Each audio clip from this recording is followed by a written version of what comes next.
Hello folks, welcome back to the channel. I'm beyond excited to share that we've officially hit 1,000 subscribers. Thank you so much for your incredible support. Now I'm planning something special to celebrate this milestone, and I'd love your input. I just posted a community poll where you can vote for what you'd like to see for the 1,000 subscriber special, so feel free to check it out after the video. Alright, I won't hold you too long. Let's dive into today's story. When I first stumbled upon the link, I was only looking for trouble. Not real trouble though, just the kind of thrill-seeking stupidity you get into when boredom sets in. I wasn't some tech genius or a hacker. I just knew how to follow a Reddit thread into sketchy territory. A comment here, a thread there, and I was knee-deep in the usual cryptic nonsense about red rooms, cursed videos, and haunted forums. Most of it was fake, or so I thought. The link was buried deep in a thread titled Dark Web Oddities You Should Never Click On. My finger hovered over it for a second. The warning was probably just bait, but the curiosity was suffocating. It wasn't just the URL that caught my eye, it was the cryptic description, "Do not open unless you want to see yourself." Naturally, I clicked. What loaded wasn't what I expected. No flashy ads or spinning skull gifs. It was a simple, stark page with one line of text at the top. Choose a folder. Beneath it, there were dozens of small icons, each labeled with a name. Random ones. Probably fake. I scrolled for a bit, not knowing what I was looking for until I saw it. Evan C94. That was my username. Not for this site. God, no. It was my Reddit username. The one I'd been using for years across multiple accounts, gaming forums, and even social media. I stared at it for what felt like hours. My heart started to race, and my mouse hovered over it instinctively. I knew I shouldn't have clicked it, but I couldn't stop myself. When I did, it opened a grid of photos. At first, I thought it was just a sick prank. The pictures looked ordinary. They were me, but not recently me. These were childhood pictures. Me at 6, wearing my favorite dinosaur hoodie. Me at 10, with braces and an embarrassing haircut. I hadn't seen some of these pictures in years. Not even my family had these anymore. But as I scrolled down, the photos became off. There was one of me in the hallway of my old high school, but the angle was wrong, like someone had taken it from behind a locker. Then there was one of me on my first date with my ex-girlfriend, Ashley. We were sitting in a booth at this little pizza place, laughing. I remember that night like it was yesterday. But what I didn't remember was anyone taking a picture of us. The pictures got darker. There was one of me at my college dorm, asleep in my bed. Another of me at a gas station, looking over my shoulder. Every time I hit next, my stomach tightened. They weren't just pictures of my past. They were pictures of my present. The last photo stopped me cold. It was me, sitting in my current apartment, wearing the same hoodie I was wearing right now. The timestamp said it was taken 3 minutes ago. I slammed my laptop shut so hard it felt like the screen might crack. My heart was pounding in my chest, and every noise in my apartment suddenly felt amplified. The hum of the fridge, the creak of the floorboards, the distant sound of traffic outside. Someone had been here, or maybe they still were here. I grabbed a baseball bat from under my bed. It wasn't much, but it was better than nothing. I checked every room, every closet, under the bed, even the tiny crawl space above my bathroom. Nothing. No sign of anyone. When I finally sat back down, I tried to tell myself it was a coincidence, a cruel prank. But my phone buzzed and I nearly jumped out of my skin. It was a text from an unknown number. Nice hoodie.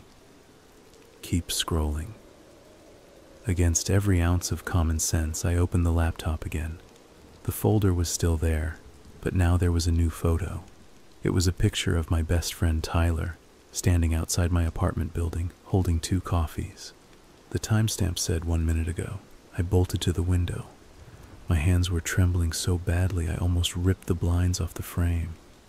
Outside, there he was, Tyler, standing on the sidewalk looking up at my building, holding 2 coffee cups.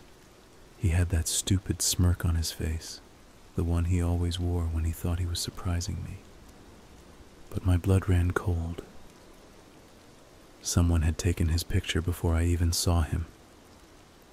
I sprinted to the door, throwing it open and nearly tripping over myself as I reached the hallway. By the time I got downstairs, Tyler was walking toward me, holding out one of the coffees. "Surprise, dude. Thought you could use a caffeine break," he said casually, handing me the cup. "Tyler," I stammered, trying to catch my breath. How long were you outside?" He furrowed his brow. I don't know. A couple minutes, maybe?" "Why? You look like you've seen a ghost." I didn't know how to explain it to him without sounding insane. "Did you see anyone out there? Someone taking pictures?" Now his smirk faded, replaced with a look of concern. "No, man. Are you okay? You're pale as hell." I tried to brush it off, but Tyler wouldn't let it go. I led him up to my apartment, coffee forgotten in my hand, and showed him the photo. "Is this a prank?" I demanded. "If it is, tell me right now, Tyler." He looked at the screen, his expression darkening. "Evan, you know me better than that. I wouldn't mess with you like this." "Dude, what the hell is this? Why is there a picture of me?" "That's what I'm trying to figure out," I yelled, louder than I meant to. For the first time, Tyler looked scared. We spent the next hour trying to dissect the website. Tyler wanted to call the police, but I refused. How could I explain this to them? "Hey, officer, I clicked on a sketchy link and now I'm being stalked through my laptop." Yeah, right. Instead, we decided to dive deeper. As much as I hated being on that site, I couldn't shake the feeling that the answer was somewhere in that folder, or worse, in the other folders. Tyler sat next to me as I clicked on another random folder. It wasn't labeled with my name this time, but with someone else's, Jenna M88. Inside were dozens of photos of a young woman. At first they seemed harmless, just like mine had. Pictures of her smiling at a birthday party, holding a dog, standing in front of a Christmas tree. But then the tone shifted. There were pictures of her in public places, at a mall, on a bus, at a park, always from far away, always slightly blurry. Then came the more intimate ones. Jenna asleep in her bed, brushing her teeth in the bathroom, sitting at her desk, completely unaware of the camera. The last photo made me gag. It was Jenna lying in a ditch, her eyes wide open, her throat slashed. "Jesus Christ," Tyler whispered. "Evan, close it. Shut the whole thing down." But I couldn't move. My hands were frozen on the keyboard. I couldn't stop staring at the image of Jenna, her lifeless body sprawled in the dirt. It didn't look fake. It didn't look staged.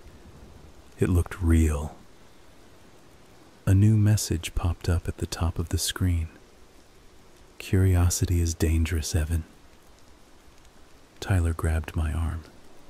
Dude, we need to get out of here. Shut it off now.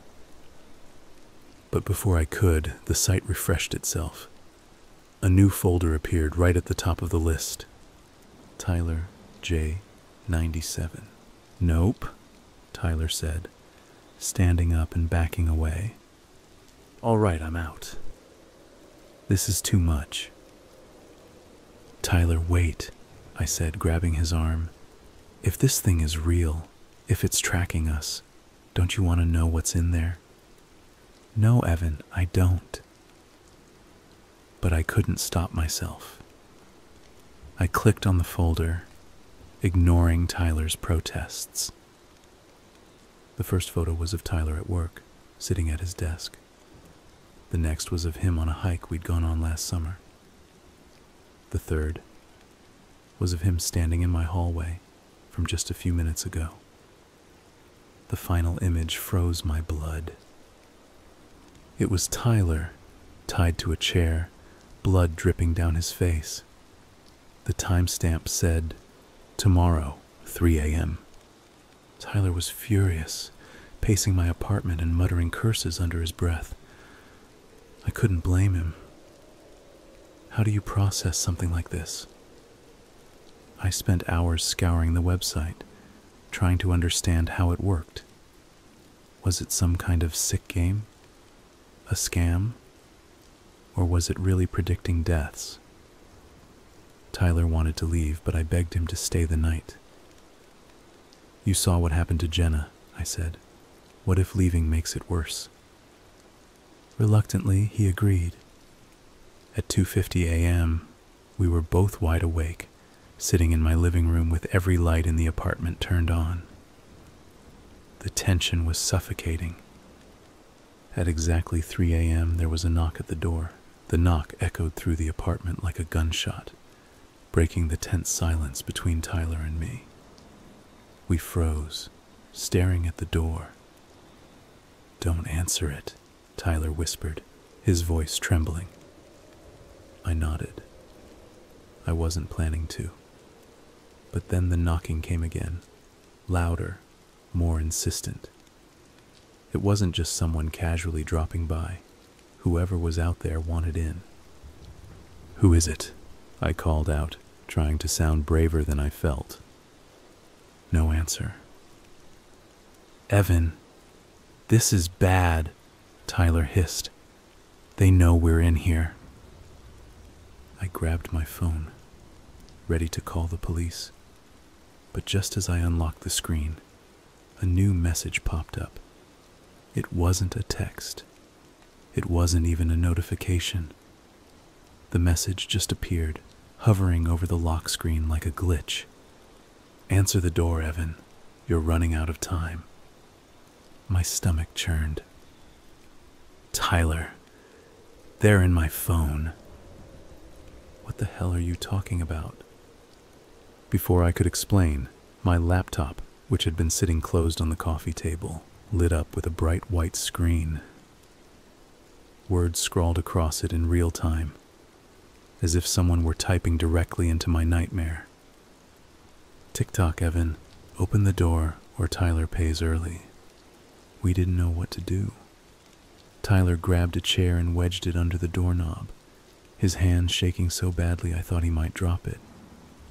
You think that'll stop them? I whispered. I don't care, man. It's better than doing nothing. The knocking stopped. For a moment, I thought maybe they'd given up, but then I heard something else. Scratching. It sounded like fingernails dragging down the other side of the door, slow and deliberate. The laptop dinged again. 5 minutes, Evan. I'm not opening it, I said, shaking my head. I don't care what they say. But Tyler was already pacing. What if they're bluffing? What if they just want to scare us? Did that photo of Jenna look like a bluff to you? He stopped dead in his tracks. The laptop dinged again. 4 minutes. The messages came faster now. Each one sent a wave of dread coursing through me. 3 minutes. 2 minutes. Tyler grabbed my arm. Screw this, Evan. I'm not sitting here waiting to die. Wait, Tyler, no! But he didn't listen. He yanked the chair away from the door and pulled it open. The hallway was empty. No one's out there, he yelled, turning back to me. See? It's just a game. They're trying to... His words cut off in a gurgle. I didn't see where the figure came from. One moment Tyler was standing there, and the next he was on the ground, clutching his throat. Blood poured between his fingers, pooling on the floor. A man in a black mask loomed over him, holding a jagged knife. His eyes locked on mine for a split second before he turned and disappeared down the hallway. "Tyler!" I screamed, dropping to my knees beside him. He tried to speak, but all that came out was a horrible choking noise. His eyes were wide with terror, and then nothing. The next few hours were a blur.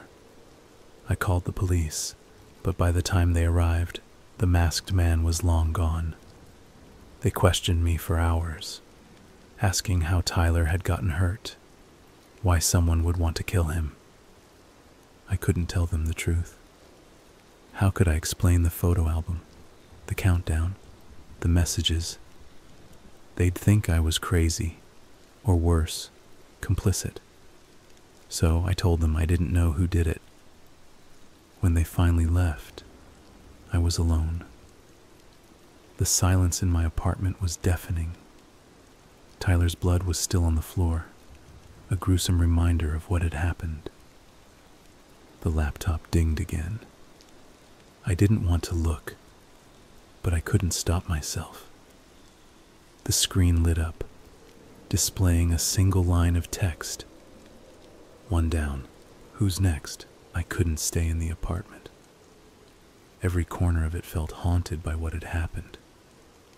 I packed a bag and left, checking into the cheapest motel I could find.